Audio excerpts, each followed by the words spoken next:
한 평만의 세상 읽기. 자, 이제 지금부터 본격적으로 구체적인 내용에 대해서 우리 하나하나씩 점검을 할 텐데, 모든 걸 다 할 수는 없습니다만은, 이번 정상회담 성명의 첫 번째 큰 파트가 한미동맹의 새로운 장을 열며라는 내용이죠. 거기에 보면 이제 앞서 김현욱 교수께서 지적하신 것처럼 한미동맹의 전통적인 안보 분야의 모든 것들이 다 담겨져 있고, 또 문재인 정부가 강조해왔던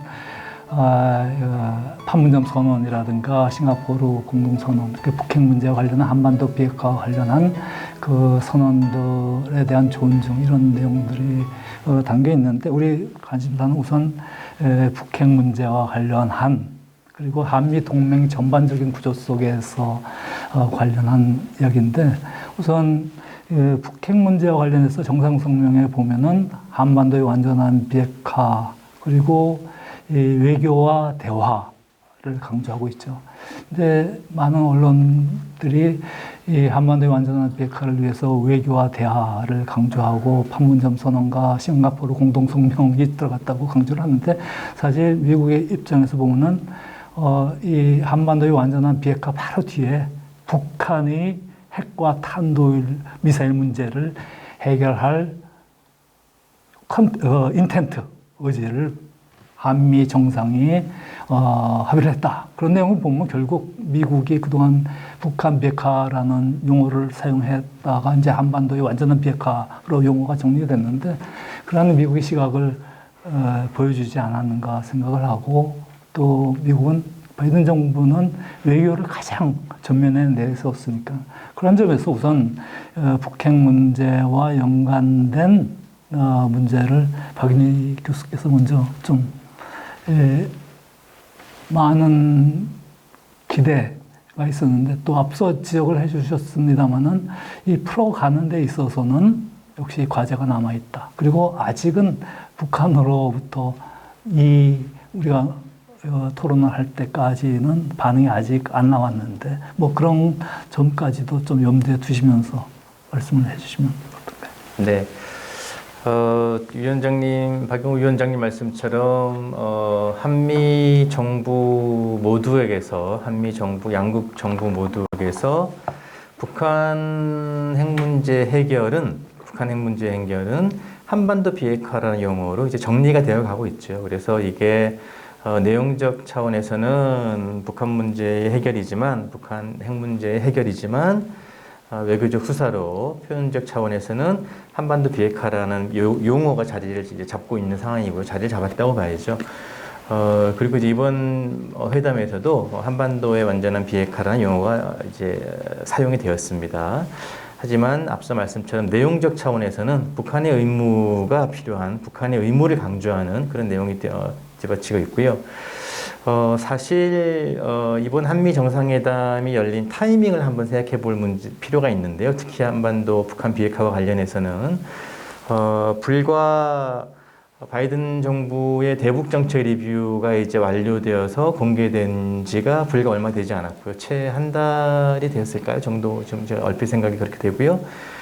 그리고 오히려 그 내용이 사실 뭐 여러 가지 해석이 있습니다만은, 북한과 외교적 끈을 절대로 놓지 않겠다라는, 대화의 끈을 놓지 않겠다라는 것을 읽히기도 하고, 동시에 또 뭐 지난 과거처럼 북한이 원한다고 호락호락하게 정상회담을 한다든지 그렇게 쉽게 응해주진 않겠다라는 단호한 메시지도 동시에 던져놓은 상태입니다.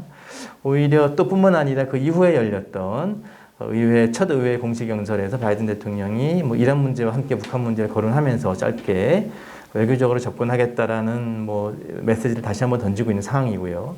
그런 연장선상에도 보면은 이번 공동성명에서도 한미 모두 한반도 평화와 북한 문제는 외교적으로 평화롭게 해결해야 되겠다는 의지를 다시 한번 강조한 것만은 분명해 보입니다. 그런 차원에서는 북한이 뭐 의미 있는 시그널로 받을 것 같고요.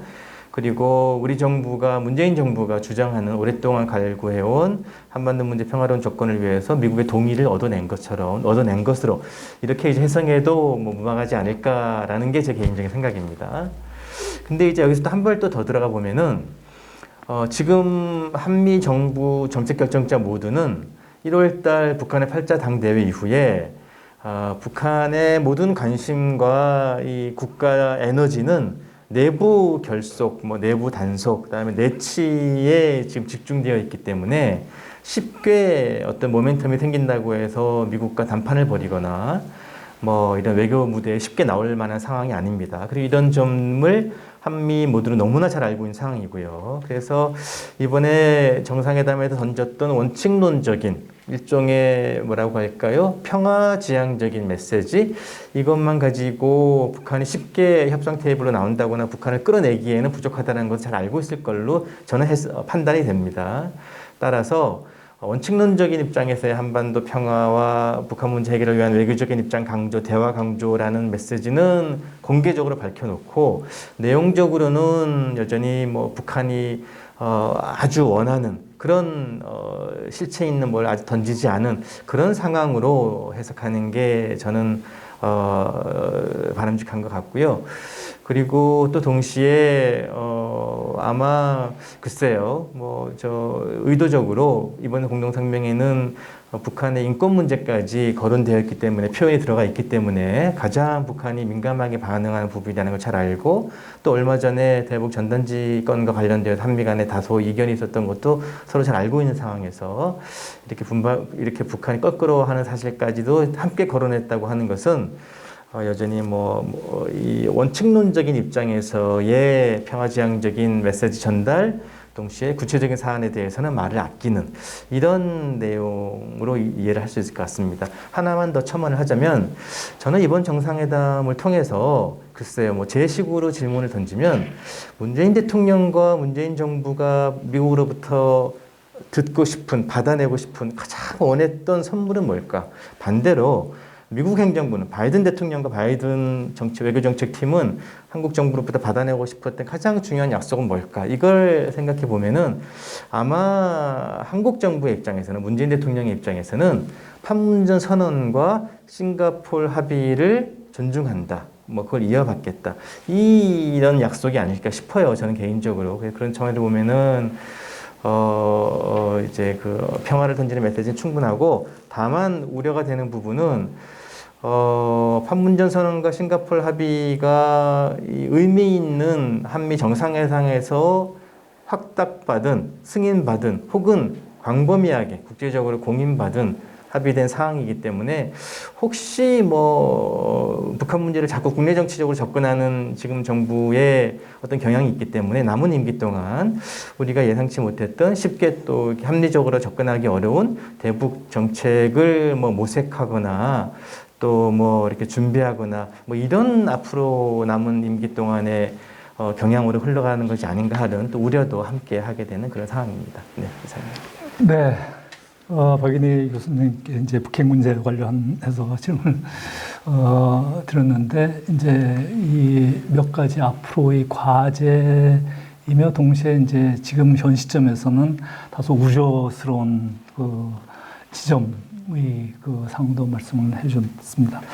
정상 공동성명을 보면은 북한 핵 문제 또 북한 문제에 관련한 한 문장은 한미 동맹의 새로운 창을 열며의 여러 가지 다른 사안 중에 딱 한 단락이죠. 그러니까 문장 전체를 보면 거기에 이제 그것이 담겼는데, 지적해 주셨던 것처럼 북한 인권 문제에 관해서 이야기도 들어있고, 또 공동의 가치를 지지하고 그 기반에 토대를 해서, 또 제가 또 이렇게 짧게 들어가 있습니다만은 관심을 갖고 본 것은, 앞으로 대북 접근에 있어서 한국과 미국이 in lockstep, 즉 우리 말로 해석된 공동성명에 보면 일차열하고 돼 있는데, 2인 삼각, 즉 일치하자는 얘기죠. 한국과 미국이 핵 문제뿐만이 아니라 북한에 대한 접근에 있어서 완전히 조율된 접근을 하자, 이 문장이 들어가 있어서 저는 앞으로 향후 북핵 문제뿐만이 아니라 대북 정책을 하는 데 있어서 이걸 기반으로 해서 한미가 좀 더 긴밀한 정책 협력을 했으면 좋겠다라는 생각을 했는데, 어떻습니까? 미국의 블링컨 장관이 정상회담이 끝난 첫 일요일 날 워싱턴 공중파 방송에 나가서 이제 공은 북한에게 던져져 있다. 그리고 북한의 반을 기다려 보겠다라고 이제 블링컨 장관이 이야기를 하고 있는데, 안 대사님께서는 이 북핵 문제를 전반적인 그 한반도의 안보 문제와 연관시켜서 우리가 어떻게 좀 앞으로 접근해 나갈 것인가, 그리고 북한이 예상되는 반응 같은 것을 좀 염두에 두시면서 말씀해 주시면 고맙습니다. 지금 바이든 팀, 바이든의 이제 국방 외교팀을 보게 되면은 제가 어떻게 보자면 전문가 중에 전문가들의 팀입니다. 그러니까 북한을 너무 잘 알죠, 사실은. 이제 송킴을 이제 대북 대표로 임명을 했습니다만서도 사실은 토니 블링컨도 북한을 굉장히 잘 아는 사람입니다. 그러니까 이제 이 양반이 그 내셔널 세큐리티 카운슬의 그 데퓨티 어드바이저를 하다가 2015년 2월에 국무부의 부장관으로 내려왔어요. 그 제가 그때 이제 부장관 자격으로 내려왔을 때 이제 처음 만났는데, 그때 이제 부장관 자격으로는 처음 만났는데, 그때 만난 이유가 부장관이 되자마자 제일 처음에 가겠다고 그런 나라가 한국이에요. 그래서 제가 그거 고맙다. 그렇게 부장관 되자마자 한국 가준다고 그러니까 굉장히 고마운데 그 한번 이유를 좀 설명해 봐라 그랬더니 오바마도 그러고 캐리도 그러고 아시아 좀 잘해봐라 그런다는 거예요, 자기 보고. 그래서 자기는 한국 가는 게 너무나 당연한 것 아니냐. 그러면서 이제 그 해에 한미 간에 뭘 만들었냐 하면은 그 한반도 문제 해결을 위한 스트래티직 다이얼로그라는 걸 만들었었습니다. 근데 그러고 나서는 이 양반이 국무부 부장관 제가 워싱턴에서 봤습니다만서도 굉장히 바쁘거든요. 그런데 그 다음에 부장관으로서 한국에 제가 볼 때 한 4차례인가 다녀왔어요. 그러니까 그 정도로 사실은 그 북핵 문제를 나름대로 뭔가 진전시키고자 굉장히 노력을 했죠. 그래서 이 양반들이 사실은 북한 문제가 얼마나 어려운 문제인지 잘 압니다. 그렇기 때문에 결국은 지금은 제가 볼 때는 레코드를 쌓는 게 굉장히 중요한 그런 순간이라고 인식을 하고 있는 것 같아요. 그러니까 지금 그 미국이 북핵 검토를 끝냈다고 얘기한 게 4월 30일입니다. 제 기억에. 4월 30일 이후에 사실 북한으로부터 몇 차례 공식적인 건 아니지만 비공식적인 거는 반응이 있었어요. 근데 그게 결국은 그렇게 우호적인 반응은 아니었었죠. 가령 5월 2일 날 그 북미국장이라는 사람이 했는데 미국 실수했다. 그 우리한테 이렇게 적대적 정책을 계속하게 되면은 우린가 뭔가 보여줄 거다. 각오해라. 이런 식으로 했잖아요. 근데 그 직후에 제이크 설리번이 한 얘기를 보면은 우리 너희한테 아무런 이 호스틸리티 없고 평화적으로 문제를 해결하려고 그러는 거야. 그러면서 계속 대화를 통하겠다, 외교를 통해서 하겠다, 이런 그 메시지를 던집니다. 그러니까 제가 볼 때 그게 미국의 진지한 의도라고 저는 생각을 하고, 그와 동시에 레코드를 쌓기 위한 그런 그 의도도 분명히 있다라고 생각을 합니다. 그런데 이제 그런 와중에 저희가 갖게 되는 생각은 뭐냐면은, 그러면은 북한에 이제 그 트랙 레코드가 있는 거 아니냐. 그러니까 심지어는 대화를 하는 도중에도, 기간에도 계속 결국은 이 핵무기를 개발해온 그런 트랙 레코드가 있는데, 이거 결국은 이렇게 해가지고 또 시간만 지내는 거 아니냐라는 그런 사실은 걱정이 좀 우리 마음속에 있지 않습니까? 그런 측면에서 제가 볼 때 그 이틀 전에, 그러니까 4월 30일 날 북핵 검토를 끝냈다라고 얘기를 했는데, 바로 이틀 전에 4월 28일 날 바이든 대통령이 미국의 상원 합동회의에 가서 연설을 합니다. 그렇죠. 거기서 뭐라 그러냐 하면은, 북핵 문제 이거 어떻게 해결해 나가야 될 거냐? 외교. 그 다음에 그때 한마디를 더 했습니다. 단호한 억제를 통해서 해결해 나가겠다 그랬거든요. 그래서 이제 그 다음에는 미국이 전혀 그 소리를 안 합니다. 이제 이번에 문 대통령 가셨을 때 공동성명에 보면은 또 그 얘기가 나옵니다.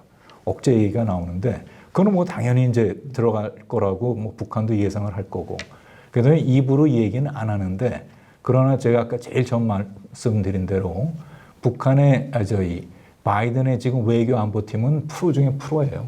이 문제가 얼마나 어렵다는 걸 잘 알고 있거든요. 그렇기 때문에 북한이 지금 어떻게 내부적으로, 아까 이제 박 교수님께서 내부 결석을 하고 있다고 그러셨는데, 내부 결석과 동시에 핵무기 미사일 계속 지금 발전시키고 있다는 거 미국도 너무 잘 알고 있지 않습니까? 그런 게 결국은 밖으로 얘기를 안 해서 그렇지 억제의 중요성은 너무 잘 알고 있단 말이에요. 그래서 이제 저희가 보통 얘기할 때 북한이 저렇게 되면은 결국은 레드 라인을 이미 넘었거나 곧 넘게 된다. 그 결국은 숫자가 올라간다는 측면에서만 레드 라인이 아니고 북한이 결국은 핵무기를 사용하는 그 독트린, 뉴클리어 스트래티지 그 자체가 바뀌게 된다는 거죠. 그러니까 그거를 결국은 여태까지는 북한이 우리가 개발하는 거 억제를 위해서 개발한다 그랬는데 아니 100개를 가지고 억제를 위해서 100개를 개발했다는 건 얘기가 안 되는 거죠. 그죠? 그러니까 이제 결국은 남한에 대한 어떤 강압의 수단으로 아니면은 진짜 그런 일이 절대로 있어서는 안 되겠습니다만서도 전쟁 발발 시엔 그거를 실제적인 무기로서 사용하겠다는 그런 이제 결국은 레드 라인을 넘어가게 되는 이미 넘어가는 넘어가게 되는 그런 순간이 올 텐데 그거를 저는 미국도 충분히 인식을 하고 있다고 생각하고 그걸 우리가 계속 그 문제도 제기해야 된다. 그래서 그 외교를 강조한다. 저는 지금 이 순간에 중요하다고 생각합니다. 그러나 그러면서도 우리가 안보를 위해서 할 일은 계속 해야 된다라고 생각을 합니다. 네. 지금 안 대사님께서 말씀하신 그 바이든 행정부의 북핵 문제를 풀어가는 데 있어서 그 외교, 대화, 공주점을 다시 한번 말씀해 주시면서도 역시 그 단호한 억지라는 기본적인 미국의 국가안보 전략에 토대한 것은 역시 이번에도 강제가 되었고 미국은 그런 준비가 되어 있고 또 역시 한국도 그러한 일이 발생하지 말아야 되겠지만은 항상 그 안보적 차원에서는 북한 핵에 대한 그런 대응 준비가 되어 있어야 하지 않겠는가 하는 얘기고 그런 점에서 이번 그 정상회담 큰 한락에서 한미동맹의 새로운 발전을 위해서 거기 보면 한미연합훈련이라든가 또 이 레디니스라든가 또 이 전시작전 통제권 전환 문제에 대해서 조건에 기초한 즉 미국의 입장에서 현상에 토대한 정책을 추진하겠다라는 것을 상당히 구체적으로 다시 한번 굉장히 강조하고 있는 것으로 볼 수가 있어요.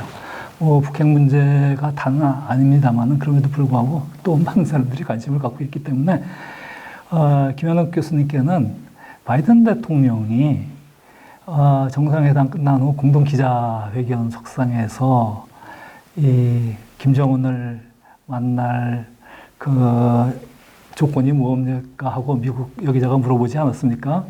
그러니까는 바이든 대통령이 어떤 그 말만을 갖고서는 만나지 않겠다. 그러니까 실질적인 그 의도가 있는지, 의사가 있는지, 그리고 그러한 것과 관련해서 우리 그 앞에 앉아 있는 블링컨 장관이라든가 최고위급 실무진들을 가리키면서 이들과 구체적으로 협상을 하고 무엇이 내가 결정할 수 있는지 그런 조건이 된 다음에 만날 수 있다라는 차원에서 다시 한번 이제 강조를 했는데 정말 단순히 그리고 트럼프 대통령 그 당시 상을 구체적으로 적시를 하지는 않았습니다만은 그 당시와 같은 그러한 형태의 그 회담은 하지 않겠다라는 것을 바이든 대통령이 강조를 했죠. 그런 점에서 많은 또 한국 사회에서는 미국과 북한 사이에 바이든 정부가 출범해서 또 정상회담에 대한 기대를 갖고 있는 사람들도 많을 텐데 바이든 대통령은 문제 해결을 실질적으로 추진하기 위한 차원에서 협상을 하고 또 조건이 되면 만나겠다라고 얘기를 했는데 그런 것과 연관해서 앞으로 이 실질적으로 바이든 행정부가 북한이 그 반응이 상당히 아직은 좀 잠재가 되어 있습니다만은 이번에 이 한미 동맹과 관련한 훈련 문제라든가 그런 걸 굉장히 다시 한번 미국 입장에서 강조를 하고 있는데 그런 점에서 한번 그 의견을 말씀해 주시죠.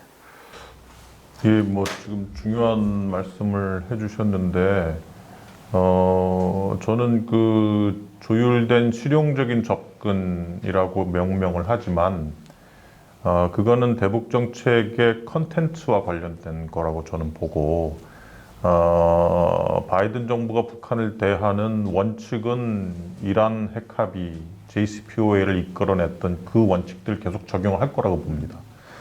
왜냐하면 이란 핵 합의를 잠깐 보면 뭐 안호영 교수님 더 잘 아시겠지만 제재를 가지고 계속 중요한 카드로 썼단 말이에요. 절대 제재를 쉽게 해제를 안 해줬단 말이죠. 그러니까 제재 완화라는 것은 당시 이란의 농축 우라늄 프로그램을 없애거나 줄이는 데 매우 중요한 요인이었고, 그리고 아까 그 박사님께서 말씀을 하셨듯이 트럼프 때처럼 함부로 정상회담 안 하겠다는 거예요. 이란 핵 합의를 보면 거의 1년 반 동안 실무회담을 하고 150페이지가량의 합의문을 만들어냈단 말이에요.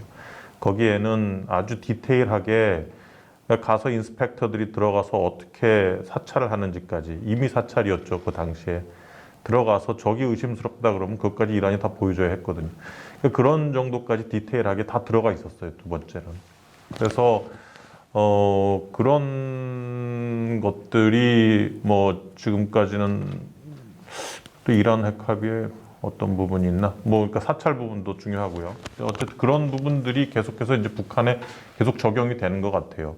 정상회담을 하루 앞두고 그 시니어 오피서 그 텔레폰 프레스 콜이 있었는데 뭐 그 시니어 오피셜이 누구였냐 물어봤더니 커트 캠벨이었다 그러더라고요. 그래서 그 내용을 봐도 제재 완화에 대해서는 아주 엄격하게 얘기를 해요. 그러니까 대화 재개를 위해서 제재 완화해 주겠냐 그랬더니 그런 일은 절대 없다. 오히려 대북적대 정책이나 그 연합훈련 관련된 질문을 받았을 때 절대 없다라는 확실한 대답 대신에 한미의 연합훈련이나 뭐 레디니스가 중요하다 이런 식으로 원칙론적인 대답만 했기 때문에 그런 원칙들이 저는 계속 적용될 거라고 봅니다. 근데 이번에 나온 그 대북정책 관련돼서 나온 것 중에 특이한 사안이 아까도 말씀하셨듯이 싱가포르 합의하고 판문점 선언이에요. 그거를 수용한다고 했단 말이에요. 근데 저는 판문점 선언은 내용 보시면 알겠지만 제재에 거스르는 내용이 없어요. 제재가 가해지더라도 할 수 있는 것만 피해서 담아놓은 거예요. 그래서 판문점 선언을 이번에 정상회담에서 한미 정상회담에서 인정받았다고 해서 저는 특별한 게 없다고 봐요. 뭐 북한이 비핵화 안 하든 제재가 안 없어지더라도 남북한 간에 북한만 오케이 하면 할 수 있는 거거든요. 이거는 우리가 해야 하는 것이지 뭐 미국이 허락했다고 못 할 수 있고 뭐 판문점 선언 못 담았다고 못 하는 게 아니란 말이에요. 중요한 건 이제 싱가포르 합의인데 싱가포르 합의는 글쎄요. 저는 싱가포르 합의 내용에 대해서 미국 측과 한국 측이 똑같은 인지를 하고 있는지 그게 지금 되게 의심스러워요. 왜냐하면 실질적으로 대북적대 정책 폐지라는 것까지 우리는 싱가포르 합의를 통해서 인지를 하고 있는 건데 과연 커트 캠벨이 얘기한 것에도 좀 드러났지만 과연 그 정도까지 미국이 인지를 하고 있는지 예를 들어서 뭐 92년 한반도 비핵화 공동선언의 내용에 버금가는 정도 그 정도까지의 비핵화 한반도 비핵화를 한국 측은 원할 텐데 미국 측이 그것까지 원할지 아니면 그냥 단순히 핵이라는 단어 자체 그대로 말 그대로 핵이라는 거를 중시해서 북한만 핵 없애면 한반도 비핵화지라고 하는 뭐 정의용 장관님도 그렇게 말씀하셨잖아요.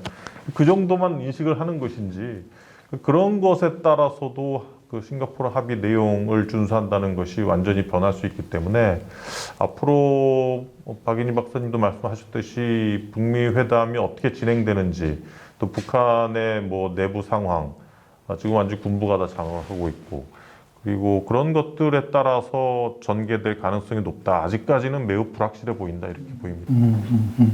네, 예, 이제 뭐 그 블링컨 장관이 얘기했듯이 공은 북한 마당에 던져져 있는데 북한은 좀 여러 가지를 평가를 하겠죠. 앞서 박인희 교수께서 지적하신 것처럼 현재 1월 달부터 정말 전면적으로 내부 단속을 하기 위해서 몇 달째 각급 전국적인 또 각급 수준의 그 동원 그 회의를 개최를 하면서 최근에는 청소년들이 머리라든가 의복 복장까지도 단속을 하는 그런 그 조치를 취하고 있는데 북한 입장에서 좀 더 우리가 어떠한 반응이 나올까 좀 지켜봐야 하겠습니다만은 이번 정상회담에서는 특히 그 많은 사람들이 지난 몇 년 동안 또 뭐 그렇지 않은 그 집단들도 있습니다만 또 일부 집단에서는 한미 동맹이 상당히 약화됐던 것이 아니냐라는 지적이 있었고 그런 차원에서 이번에 저는 중요한 그 이벤트를 하면서 한국에게 중요한 그 시그널을 줬다라고 생각을 하는데 그 랄프 퍼킷 주니어 예비역 대령에 대해서 미국 군인에게는 최고 훈장인 그 의회 명예의 메달을 걸어주면서 거기에 또 문재인 대통령을 참여하고 그리고 이제 그 기본적으로 한미 동맹에 관한 굉장히 강한 그거를 전면에 그 얘기를 하고 또 한편으로는 뭐 한국 정부도 그동안 여러 단계를 거치면서 사실상 실제적으로 한국의 미사일 개발 능력이라든가 그런 점에서는 이번에 미사일 지침 1979년에 정해졌던 미사일 지침을 완전히 종료했다. 그렇기 때문에 한국이 미사일 탄두 중량이나 또는 사거리 같은 제약이 없이 개발할 수 있겠다.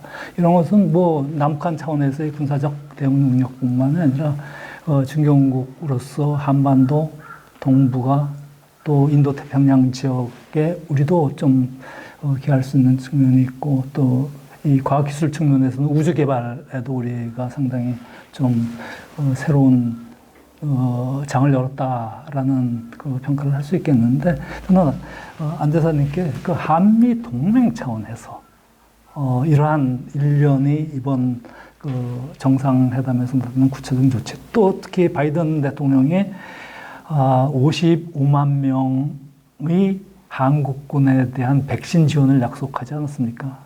저는 개인적으로는 한국이 이 정도 된 나라라면은 미국에 가서 백신 구호라는 거는 그렇게 바람직하지 않았다라고 생각을 하는데 뭐 또 그런 측면에서 이렇게 지적하는 사람도 있습니다만은 그럼에도 불구하고 55만 명의 한국군에 대한 백신 지원을 약속하면서 결국은 한미 연합전력이 긴밀한 관계가 있다라는 것을 시사하는 것 아니냐.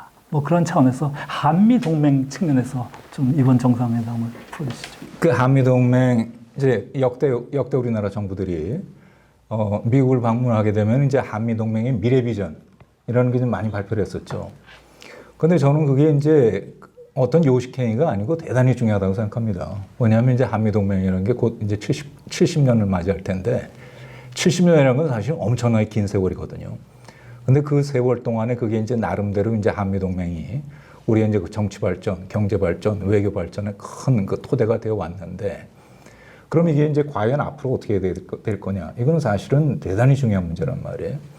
한미 동맹을 어떻게 발전시켜 나갈 것이냐? 그거는 중요하죠. 근데 이제 제가 볼 때 그걸 뭐 표현하는 방법이 여러 개가 있겠습니다만서도 결국은 폭을 넓히고 깊이를 깊이하고 그러니까 이제 widen and deepening이죠. widen and deepening밖에 방법이 없지 않나. 뭐 표현은 여러 가지로 할 수 있겠습니다만서도. 근데 그 widening이라는 걸 한번 생각해 보자면 그게 이제 무슨 의미가 있겠느냐. 제가 볼 때 결국은 지리적인 widening도 굉장히 중요한 widening입니다. 그리고 펑셔널한 와이드닝도 기능적인 와이드닝도 굉장히 중요한 와이드닝입니다. 그런데 이제 지리적인 와이드닝을 생각해 보자면은 그 가령 예를 들어서 우리가 이제 한미 간에 매년 그 SCM이라는 거 하지 않습니까? 그걸 보면은 굉장히 그 단어를 선택하는데 조심들 하는 걸 느껴요. 뭐냐면 요게 한반도 많이 나가봐야 동북아에 돼야 되지 태평양 지역 이렇게 나가는 건 굉장히 어려워합니다. 회피하려고 노력을 많이 합니다. 그런데 동맹이라는 게 사실은 상호 트레이드 오프가 있는 거, 주고받는 거 아닙니까? 근데 우리만 얻어먹고 우리는 줄 건 없다. 이거는 성립할 수가 없는 동맹이죠. 그렇기 때문에 제가 이번 게 공동성명에서 인도 퍼시픽에 대한 표현을 제가 굉장히 그걸 인상 깊게 본 이유가 거기에 표현이 다 들어있어요. 국제법에 기초했어야 되고 개방돼야 되고 자유스럽게 해야 되고 그걸 유지하기 위해서 약속을 한다 이렇게 돼 있단 말이에요. 약속을 한다는 걸 제가 일부러 영어로 찾아봤습니다. 커미트먼트예요. 커미트먼트라는 건 대단히 강한 표현입니다. 그래서 이게 결국은 우리가 그렇게 이제 우리가 사실은 이 지리적인 와이드닝에 대해서 그 어려워한다는 걸 미국도 많이 느껴왔어요. 그러니까 이제 아주 대표적인 예가 그게 되겠죠. 바이든 대통령이 이제 당선되자마자 전화로 협의를 했지 않습니까? 그런데 일본하고 했을 때는 인도 태평양 지역의 코너스톤이라고 표현을 했습니다. 호주하고 했을 때도 인도 태평양 지역의 앵커라고 표현했습니다. 우리하고 할 때는 제가 유심히 봤어요. 동북아 지역의 린치핀이라고 표현을 했습니다. 그게 그럼 우연이냐? 미국 사람들이 백악관에서 그 발표문을 쓰는데 그게 우연이냐? 결코 우연이 아니거든요. 미국 사람들도 한국이 이 동맹에 대해서 어떤 시각을 가지고 어떻게 어프로치를 하는지 유심히 관찰하고 있는 거거든요. 그게 반영돼서 그렇게 나왔다고 저는 생각을 합니다. 그러나 그것뿐만 아니라 이해가 얼마든지 있죠. 그런데 이번에 보니까 인도 퍼스픽에 대해서 그렇게 강한 표현을 써가지고서 말하자면 협력 의사를 천명을 했단 말이에요. 그래서 저는 그게 대단히 중요한 전쟁이라고 생각하고 두 번째, 기능적인 와이드닝이 있지 않습니까? 그게 결국은 이제 백신, 반도체, 배터리, 히토류 이건 뭡니까? 결국은 공급망에 관한 얘기거든요. 결국은 공업지 어떤 스탠다드에 관한 얘기거든요. 근데 그 공급망이나 스탠다드라는 게 얼마나 중요한 얘기냐? 최근에 이제 그런 얘기가 있었지 않습니까? 백신에 대한 지재권을 미국이 면제하기로 선언을 했다. 근데 결국은 안 됐지 않습니까? 그거를 제가 그 이제 말하자면 백신 생산을 위한 그 도표를 한번 봤더니 거기에 관계된 회사들이 17개더라고요. 그 17개에 들어가 있는 회사들이 다 동의를 이뤄내지 않으면 못하는 거예요, 결국은. 그러니까 지재권 면제해봤자 아무 소용이 없고 결국은 완성품을 전달해 주는 게 훨씬 현실적인 대안이다 라는 얘기가 나오지 않습니까? 그게 무슨 얘기냐? 거기에 한 발 우리가 디디지 않으면은 백신의 원천 기술에 대한 접근은 사실 할 수 없는 거예요. 그죠? 그렇기 때문에 거기에 이제 접근을 해야 되고 접근을 한다는 얘기는 뭐냐면 결국은 기술의 네트워킹, 서플라이 체인의 네트워킹, 그 다음에 스탠다드의 네트워킹, 거기에 결국은 관여하게 되는 거거든요. 그렇기 때문에 그게 이제 결국은 기능적인 와이드닝입니다. 그래서 제가 볼 때 이번에 이제 이 이번 공동성명은 미래 비전이라는 말 안 썼습니다. 미래 비전이라는 말을 안 썼는데 그러나 그럼에도 불구하고 제가 아까 제일 처음 말씀드린 대로 이름을 뭐라고 붙이는 게 중요한 게 아니고 이걸 결국은 지리적으로 기능적으로 얼마나 와이드하고 딥하냐 게 관건이거든요. 그런 측면에서 저는 나름대로 굉장히 의미 있는 그런 공동성명이었었다고 생각을 합니다. 네.